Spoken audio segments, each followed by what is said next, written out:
मंदिरों के इस सफ़र में आपका स्वागत है। आज की इस वीडियो में हम आपको महाकालेश्वर मंदिर के 10 रहस्यों के बारे में बताएंगे, जिन्हें सुनकर आप दंग रह जाएंगे। तो चलिए बिना समय गवाए शुरू करते हैं हमारा ये सफ़र। महाकाल नाम का रहस्य आम तौर पर माना जाता है कि महाकाल का संबंध केवल मृत्यु से है, परंतु यह पूरा सच नहीं है।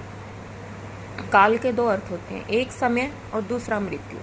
काल को महाकाल इसलिए भी कहा जाता है कि प्राचीन समय में यहीं से पूर्ण विश्व यानी कि पूरे विश्व का मानक समय जो था निर्धारित होता था, इसलिए इस ज्योतिर्लिंग का नाम महाकालेश्वर रखा गया। दूसरा कारण यह भी है कि दरअसल महाकाल का शिवलिंग तब प्रकट हुआ जब महादेव को एक राक्षस दूषण का अंत करना था। भगवान शिव उस राक्षस का काल बनकर आए और दिन के बाद अवंती नगरी, जिसे अब उज्जैन के नाम से जाना जाता है, वहां के वासियों के आग्रह पर महाकाल वहीं उपस्थित हो गए। वह समय निकाल के अंत तक यहीं रहेंगे, इसलिए भी उन्हें महाकाल कहा जाता है। क्योंकि यहाँ रात नहीं कोई भी यहाँ रात को नहीं टिक पाता। कोई राज्य का मंत्री उज्जैन का एक ही रास्ता है और वह है महाकाल बाबा विक्रमादित्य का शासन। यहाँ कोई भी राजा रात में नहीं रुक सकता। जिसने भी यह दुस्साहस किया वह संकटों से घिर कर मारा गया। पौराणिक कथाओं और सिंहासन बत्तीसी की कथा के अनुसार राजा भोज के काल से ही यहाँ कोई राजा नहीं रुक पाया है। वर्तमान में भी कोई राजा या मुख्यमंत्री यहाँ या प्रधानमंत्री यहाँ रात में नहीं रुका। इससे जुड़े कई उदाहरण भी प्रसिद्ध हैं, जिनके बारे में आपको आश्चर्य होगा। एक बार देश के प्रधानमंत्री मोरारजी देसाई जब मंदिर के दर्शन करने के बाद रात में ही यहाँ रुक गए तो उनकी सरकार अगले ही दिन गिर गई। ऐसे ही कर्नाटक के मुख्यमंत्री BS येदियुरप्पा भी जब उज्जैन में रुके तो उन्हें कुछ दिनों के अंदर ही इस्तीफा देना पड़ा। इस रहस्य को कुछ लोग तो संयोग मानते हैं, तो कुछ लोगों के मुताबिक महाकाल भगवान ही इस शहर के राजा हैं और उनके अलावा कोई और राजा यहाँ नहीं रुक सकता। महाकाल की भस्म आरती का रहस्य। जितना प्राचीन भगवान महाकाल का मंदिर है, उतना ही रहस्य यहाँ होने वाली भस्म आरती का है। प्राचीन काल में राजा चंद्रसेन शिव के बहुत बड़े उपासक माने जाते थे। जब राजा ने मंदिर उज्जैन पर आक्रमण किया और राक्षस दूषण के जरिए वहां की प्रजा को प्रताड़ित किया, तब प्रजा ने मदद के लिए भगवान शिव से गुहार लगाई। प्रजा की गुहार सुनकर भगवान शिव ने सुना और स्वयं दूसरा अक्षत का वध, जो दूषण राक्षस था उसका वध किया। सिर्फ इतना ही नहीं, भगवान शिव ने दूषण की राख से अपना श्रृंगार भी किया और वे हमेशा के लिए यहीं बस गए। तो इस तरह से भस्म आरती की शुरुआत हुई। जो आरती है चिता भस्म से की जाती थी आरती।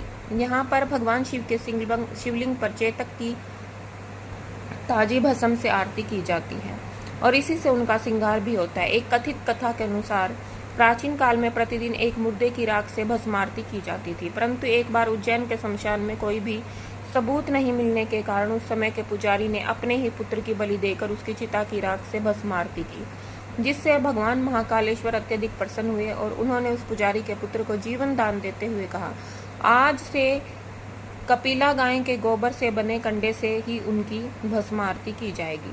तब से आज तक यहाँ कपिला गाय के गोबर के कंडे, शमी, पीपल, वर्ष और बड़, अमलतास की लकड़ियों को जलाकर तैयार की गई भस्म से इनकी नियमित रूप से आरती की जाती है। रहस्यमय श्री नागचंद्रेश्वर मंदिर। महाकालेश्वर मंदिर के बारे में तो आप सभी जानते ही होंगे, लेकिन आप में से शायद ही कोई जानता होगा जो श्री नागचंद्रेश्वर मंदिर को पहचानता हो। वर्तमान में जो महाकालेश्वर ज्योतिर्लिंग है वह 3 खंडों में विभाजित है। निचले खंड में महाकालेश्वर, मध्य खंड में ओमकारेश्वर तथा प्रखंड में श्री नागचंद्रेश्वर मंदिर है। इस मंदिर में नागरिक तक्षक की प्रतिमा के ऊपर भगवान शिव पूरे परिवार सहित विराजमान है। आपको यह बात जानकर हैरानी होगी कि इस मंदिर के द्वार वर्ष में केवल एक बार खोले जाते हैं। आप केवल नाग पंचमी के दिन ही इसके दर्शन कर सकते हैं। दक्षिणामुखी शिवलिंग इस समय पूरे संसार के सभी शिव मंदिरों के स्थापित शिवलिंग और ज्योतिर्लिंग की जलाधारी उत्तर दिशा की ओर है, किंतु महाकालेश्वर ही एक ऐसा ज्योतिर्लिंग है जिसकी जलाधार दक्षिण दिशा की ओर है, इसलिए इन्हें दक्षिण मुख महाकाल के नाम से भी जाना जाता है। स्वयंभू ज्योतिर्लिंग 12 ज्योतिर्लिंगों में से महाकाल ही एकमात्र सर्वोत्तम शिवलिंग है, अर्थात आकाश में तारक लिंग, पाताल में हाटकेश्वर लिंग और पृथ्वी पर महाकालेश्वर शिवलिंग ही मान्य शिवलिंग है। मान्यता है कि महाकालेश्वर मंदिर में शिवलिंग स्वयंभू है विश्व भर में कालगणना की नगरी से कहे जाने वाले उज्जैन में मान्यता है कि भगवान महाकाल ही समय को लगातार चलाते हैं और काल भैरव काल का नाश करते हैं। मंदिर जहां भगवान को पिलाई जाती है मदिरा। मंदिर के गर्भगृह में महाकाल मंदिर से जुड़ी जहां भैरव बाबा का मंदिर स्थित है। काल भैरव मंदिर देश ही नहीं बल्कि दुनिया का एकमात्र ऐसा मंदिर है जहां भगवान को मंदिरों के आसपास शराबों की दुकान हटाती है। वहीं दूसरी ओर महाकाल के मंदिर के परिसर से लेकर इसके रास्ते तक बहुत सारी शराब की दुकानें लगाई गई हैं। यहाँ प्रसाद बेचने वाले भी अपने पास शराब रखते हैं। आज तक यह कोई नहीं जानता कि भगवान को मदिरा पिलाने का रिवाज कब से है और आखिर इतनी मदिरा जो भगवान पीते वह जाती कहाँ है।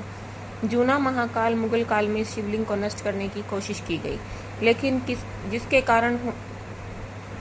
कारण की जारी उसे छुपा दिया और इसकी जगह दूसरा शिवलिंग रखकर उसकी पूजा की जाने लगी। बाद में उन्होंने उस शिवलिंग को वहीं महाकाल के प्रांगण में अन्य जगह स्थापित कर दिया, जिसे आज जूना महाकाल के नाम से जाना जाता है। हालांकि कुछ लोगों के अनुसार असली शिवलिंग को खंडित होने से बचाने के लिए ऐसा किया गया था।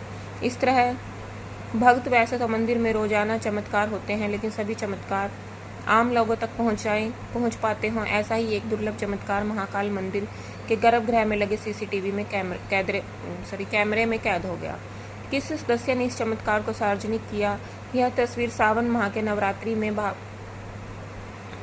बाबा महाकाल को बेलपत्र से चढ़ाया जाता है और उसके बाद यहाँ भक्तों का आना जाना मना है। तभी आधी रात में सीसीटीवी से लिए गए फोटो में दिख रहा है कि एक अदृश्य शक्ति मौजूद है जो महाकाल की पूजा कर रही है। घटना सत्य है या कोई मिथक, कोई नहीं जानता, क्योंकि मंदिर परिसर या किसी भी पुजारी ने इसका कोई उत्तर नहीं दिया। परंतु साधुओं का मानना है कि घटना सत्य है, क्योंकि भगवान शिव के आराध्य चाहे वह मनुष्य हो या आत्मा। आपका इस बारे में क्या विचार है? हमें ज़रूर बताइएगा कि आपको महाकालेश्वर मंदिर के बारे में जानकारी कैसी लगी, और अगर वीडियो पसंद आई है तो हमारे चैनल को लाइक, शेयर और सब्सक्राइब करना ना भूलें। जय शिव शंकर।